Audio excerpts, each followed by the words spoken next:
पुण्यातील स्वारगेट बस स्थानकात तरुणीवर बलात्कार केल्यानंतर दत्ता गाडे हा त्याच्या गावात शिरूर तालुक्यातील गुणाट गावात आला।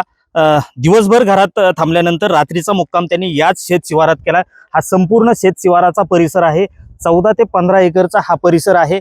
समोरच्या रस्त्याच्या बाजूला जे घर आहे त्या घरात आल्यानंतर 8:30 वाजता तो याच शेत शिवाराच्या परिसरात आला। त्यानंतर त्यांनी रात्रीचा मुक्काम याच ऊसाच्या शेतीत केल्याचा ग्रामस्थांचा दावा आहे।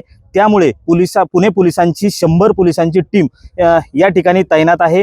ग्रामस्थांच्या मदतीने दत्ता गाडेचा शोध या ठिकाणी घेतला जातो। टॉप व्ह्यू वरून हा संपूर्ण परिसर साम टीव्हीच्या माध्यमातून दाखवला जातोय। खरं तर या परिसरामध्ये गेल्या अर्ध्या तासापासून रेस्क्यू ऑपरेशन सुरू आहे।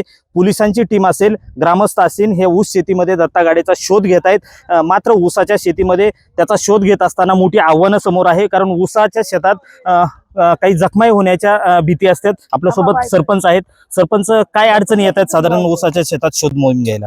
आता आमच्या गावातली जवळजवळ 60-70 तरुण हे पोलिसांच्या खांद्याला खांदा देऊन ऊसाच्या शेतामध्ये शिरून त्या आरोपीचा शोध घेत आहे। आरोपी जरी आमच्या गावातला जरी असेल तरी आम्ही कुठलीही कुचराई न बाळगता किंवा कुठलाही हे न बाळगता आम्ही त्या आरोपीला शोधण्याचा आमच्या परीने आम्ही प्रयत्न करतोय। पोलिसांच्या परीने पोलिसही प्रयत्न करतात आणि पोलीस प्रशासनाला आमच्या गावातून पूर्ण असं सहकार्य होते की आमच्या गावातलं काही राजकीय पुढारी येऊन त्याला काहीतरी थोडं वळण देऊ लागलेले आहे। पण राजकीय पुढाऱ्याने कुठल्याही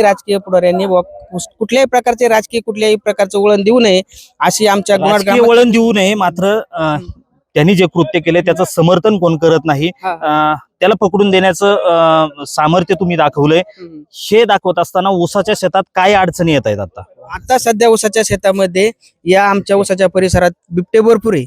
बिबटे असल्यामुळे ऊसाच्या शेताच्या शिरण्यासाठी कुणी पाणी देण्यासाठी सुद्धा आमचे कुणी रात्रीचे येत नाही। पण आता या ठिकाणी आमचे बरेचसे तरुण असे आहे ऊसाच्या शेतात बिबट्याची भीती न बाळगता ऊसाच्या सर्व शेतीना एक ना एक सरी पिंजून काढीत आहे।